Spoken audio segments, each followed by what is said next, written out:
Oh, matu. Kamu ama. Asun dia masuk. আজকে তো একজন মানে আমাদের এলাকার বলতে গেলে ত্রিপুরা রাজ্যেরই একজন বিশিষ্ট লোক গতকালকে দেহত্যাগ করলেন। এই ব্যাপারে আপনি কি বলবেন?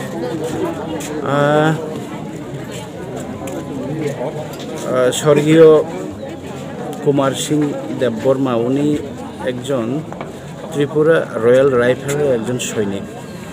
উনি পরিবার সূত্রে জানা গেছে উনি 120 বছর আয়ু পেয়ে গেছেন এবং গতকাল বিকেল সন্ধ্যায় উনি দেহত্যাগ করেছেন 6টায়। এখন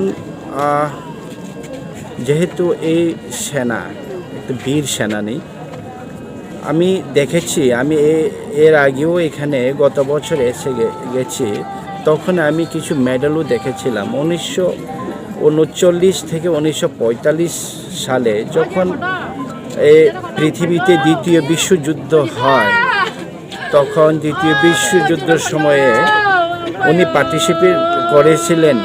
জাপান এবং আমেরিকার যে যুদ্ধ হয়, ব্রিটেনে যখন যুদ্ধ হয়, আমেরিকার যখন যুদ্ধ হয় তখনই পার্টিসিপেট করেছিলেন এবং বার্মা যুদ্ধে ত্রিপুরার রয়্যাল আর্মির পক্ষ হয়ে উনি সৈনিক ছিলেন।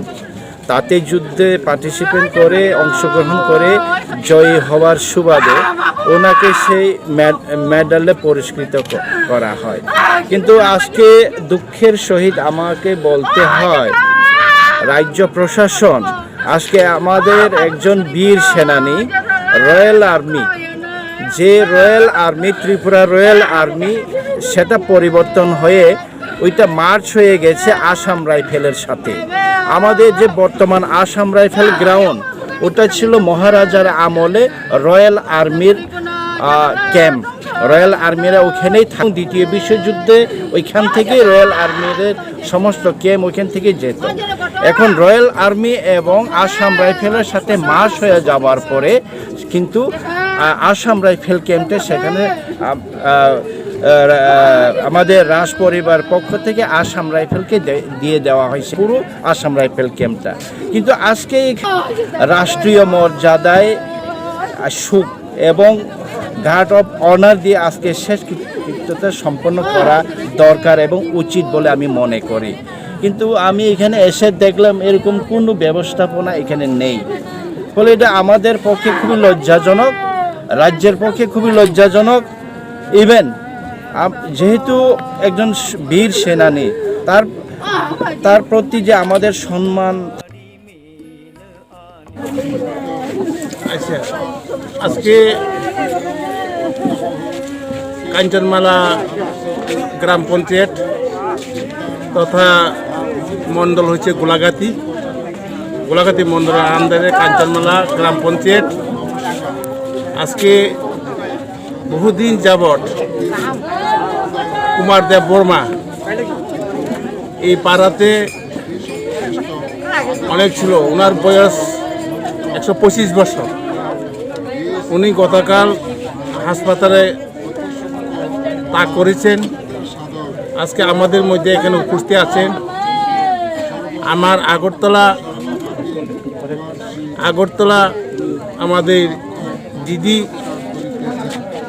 আপনার জেলা পরিষদ সভাধিপতি, পশ্চিম জেলা সভাধিপতি, আমি অত্র এলাকার বিধায়ক তথা উপস্থিত আমার জেলা সহসভাপতি, সিপাহী জেলা এবং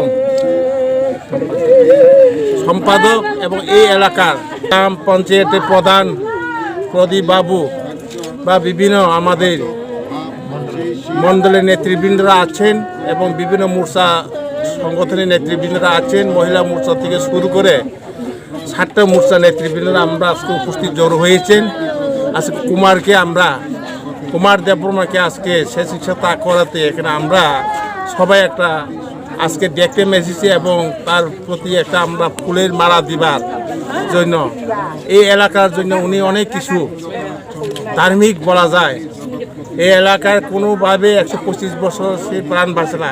ওনার জাতি উপজাতীয়াংশের মানুষের সাথে খুব মিলন বন্ধন ছিল এবং এই এলাকার গ্রামগুলা উনি সবাইকে নিয়ে এখানে বসবাস করছে। দীর্ঘদিন যাবৎ এই গ্রামের বসবাসকারী আছেন।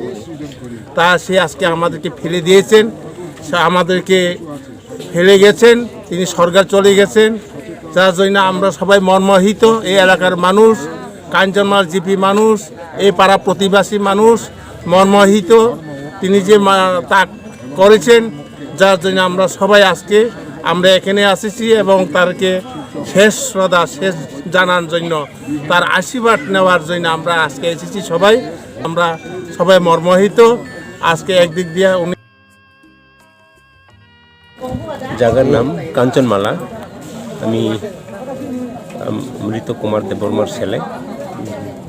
বাবা 1902 সালে জন্মগ্রহণ করেন এবং মৃত্যুবরণ করেন 1 জানুয়ারি 2022। আচ্ছা, গতকালকে উনি যে কাঞ্চনমালা বাজার, এই কাঞ্চনমালার নাম ওনার নানুর নামে, ওনার নানু দান করেছিল জায়গাটা। এবং এই কাঞ্চনমালার ছেলে ছিল রামকৃষ্ণ দেববর্মা, যে এখন রামকৃষ্ণ হায়ার সেকেন্ডারি স্কুল নামে পরিচিত। উনি কাঞ্চনমালার ছেলে ছিল এবং রামকৃষ্ণর ছেলে ছিল কুমার দেববর্মা। কুমার দেববর্মা 1939 সালে, তখন রাজ আমল ছিল, তখন রাজার সৈনিক ছিল। তখন দ্বিতীয় বিশ্বযুদ্ধ 1939 সালে উনি যখন জাপান এবং আমেরিকার মধ্যে যুদ্ধ হয়েছিল, তখন ইন্ডিয়া গভর্নমেন্ট আমেরিকার হয়ে তখন আমার বাবা ওই যুদ্ধক্ষেত্রে গিয়েছিল জাপানে। তখন উনি আমাদেরকে বলতো যে দ্বিতীয় বিশ্বযুদ্ধের সময় জাপানে যে অ্যাটম বোমা তখন যে নিক্ষেপ করা হয়েছিল এবং অনেকজন লোক মারা গিয়েছিল, সেটা আমাদেরকে বলেছিল। যুদ্ধক্ষেত্র থেকে ফিরে আসে তারা বার্মা যুদ্ধেতেও, তখন বার্মা যুদ্ধেও তারা অংশগ্রহণ করেছিল এবং জয় হয়ে তারা আবার সুস্থভাবেই ফিরে আসেন। এরপরে উনি রাজনীতিতে অংশগ্রহণ করেন। তখন রাজনীতির পরে উনি আর ভালো লাগেনি আমাদের যা বলেছিল। এরপরে উনি পূজা ধর্মের কাজেই উনার নিজেকে নিয়োজিত করেন এবং যখন উনি ধর্মের কাজে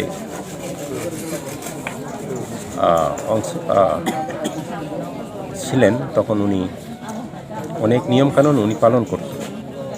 কি দিনে উনি 3 বার মেডিটেশন করতো এবং দিনে একবারই উনি খাবার খেতেন। কারণ উনি পূজা শেষ না হওয়া পর্যন্ত উনি কোনো কিছু জল মুখে দিতেন না, খাবারও খেতেন না। এরপরে আর উনি গান কীর্তন বা অনেক কিছু মিউজিক্যাল উনি খুব ভালোবাসতেন। ধর্মের কাজের সঙ্গে যেগুলো জড়িত ছিল আমরা দেখতাম, মানে ওনার বাড়ি